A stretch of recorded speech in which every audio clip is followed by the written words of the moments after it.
Hello, today we'll be getting more in depth with Photoshop. Photoshop is a graphic editing program. You can think of it as a multi-purpose program because you can use it to make photo adjustments like cropping, color grading, and photo manipulation. You can also use it to make graphic elements like cutouts, collages, effects, and illustrations. In this video, we're going to do a basic overview just to familiarize yourself with Photoshop and its layout. So first we'll start by creating a new document. You can click here where it says Create New, or you can go to File and click on New. As it indicates here, the shortcut would be Ctrl-N on your keyboard. This opens up a panel where you can adjust some of your details. You can change the name of your document. You can also adjust the width and the height over here. Set your resolution to 300 pixels per inch so that when you import your document to your InDesign spread and it's printed, your Photoshop element will be the same quality as it was when it was created here in Photoshop. 300 ppi is the resolution that our printing company recommends as well.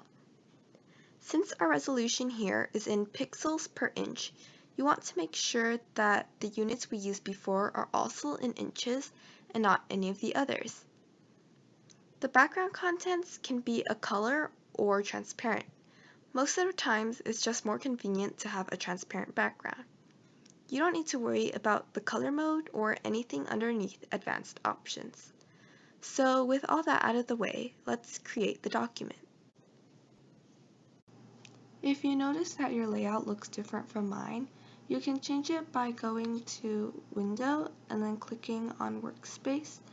As you can see here, Photoshop offers other layouts, and you can even make a custom one if you'd like.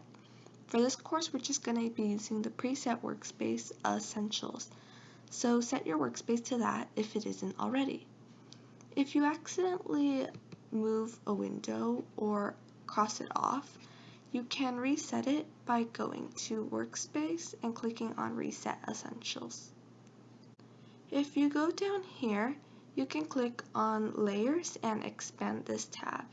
This gives you access to Photoshop's layers. Photoshop has a system where you can have various elements stacked on top of each other. They can all be rearranged and independently edited. You can also group different layers.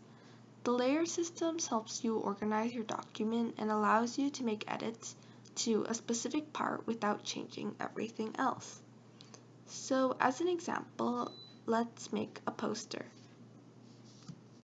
So first I'll add a colored background by clicking on Create New Fill or Adjustment Layer down here. Then I can click on the solid color. I can choose my color here.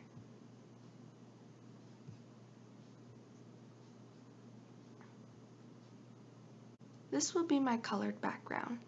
Now I want to add some shapes.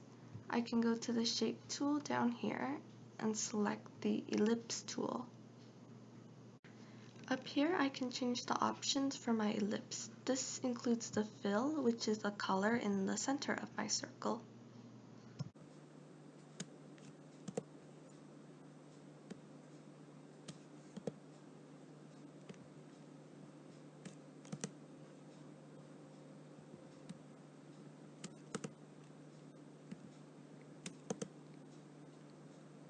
Now I'll add another shape.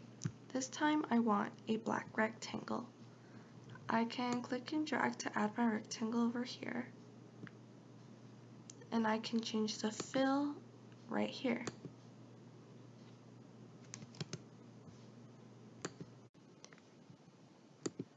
We can add text using the Type tool here.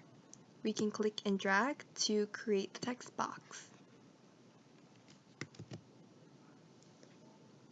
To center the text with the rectangle, we can select both of them, and then go to the Move tool and click on Center Horizontal Align. Now let's add the title. We can click on the text tool once again and type in our title. To make it stand out against the yellow background, we can select the text and change its color to black. Like any other Word document, we can also change the font, the type, and the font size. I'll change it to bold, and I'll make it much larger.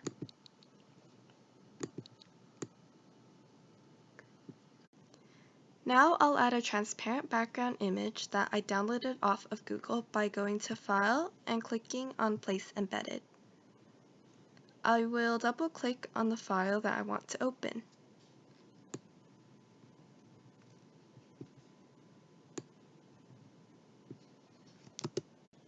For importing most regular images into Photoshop, you can just copy and paste it.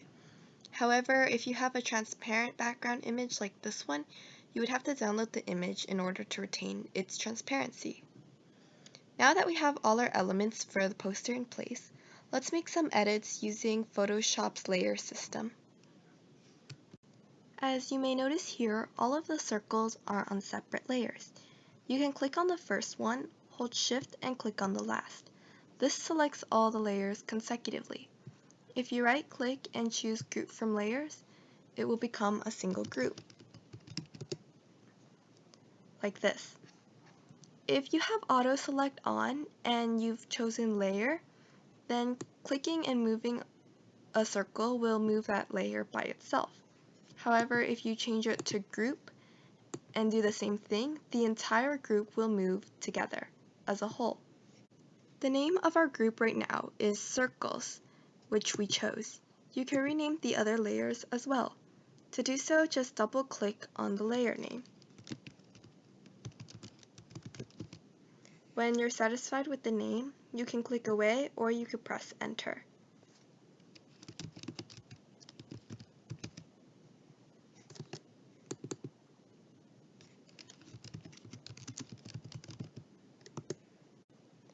To create a new blank layer above the one that we have selected, we can press Create a New Layer down here.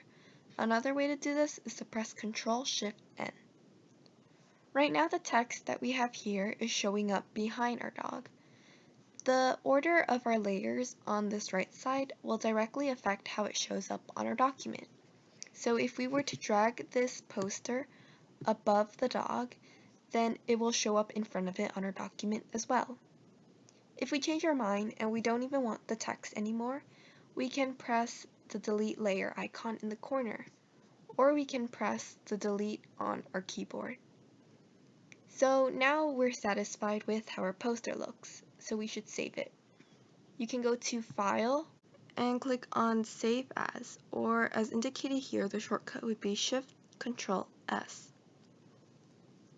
This opens up your Files panel. You can rename the file if you'd like. If you click where it says Save As Type, you can see that there's many different file formats. In your book, we'll mostly be working with PSD files, JPEG, and PNG. PSD files allow you to open and edit in Photoshop. You should always save your document as a PSD file first.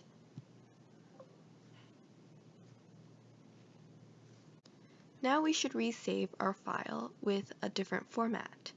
We can go to Save As once again. First, there's PNG files. They contain image data that have transparent backgrounds. You'd save your document as a PNG if you want to have an image with a transparent background in your InDesign spread. This would be useful for different types of graphic elements or cutouts. After that is JPEG files. They have image data that don't contain transparent backgrounds, like any normal photo. In this case, we'll be using a JPEG format since there's no transparency in this poster. If you go down to your Files folder and open it up, you'll see that there's two copies of the same document. One is in a JPEG file and one is in a PSD file. This is because we saved it twice.